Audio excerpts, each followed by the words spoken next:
very short.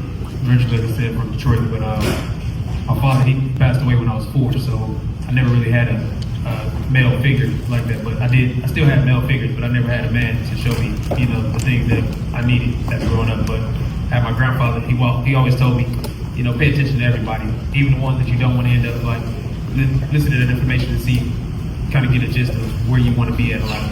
Through my life, I was always looking for that mentorship, to figure out, what is a man. And, growing up, in the streets, I wasn't in the streets, but at the same time, I was around the streets. So I respected the things that was going around me.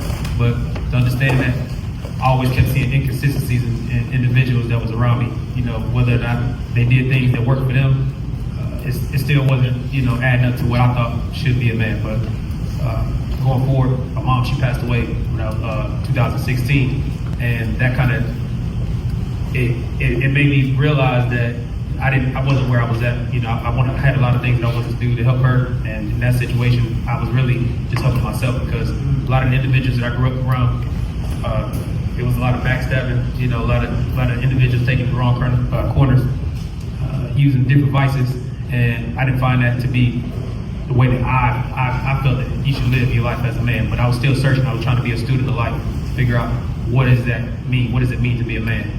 And so that kind of got me on the journey of, listening to Red Pill's Space and, listening to different information.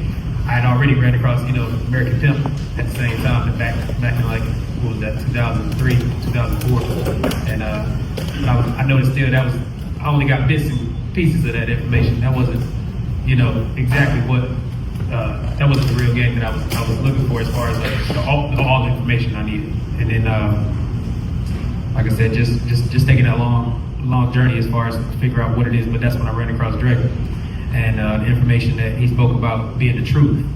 And that was the one thing that I realized that most individuals are missing, as far as just being true to yourself, understanding what that the values of serving the Most High, being able to put your best foot forward all the time, and be honest, and not being, because that's the one thing I always value and cherish is I never want to lie to you. If I got to lie to you, then that means you're not for me. I'm not supposed to be in your life. So if anything, I want to do you service and not being able to lie to you. But that's how I ran across the information, as far as just want to be true to myself and figure that out. And what I did was I cut all the vices. I cut a lot of friends, families that one was not serving me, and moved down this way beginning of the year. So just starting off, just trying to get around individuals, same mindset, being able to elevate yourself, and then also being able to, provide for the individuals that I want to be able to provide for. So that's how I come across it.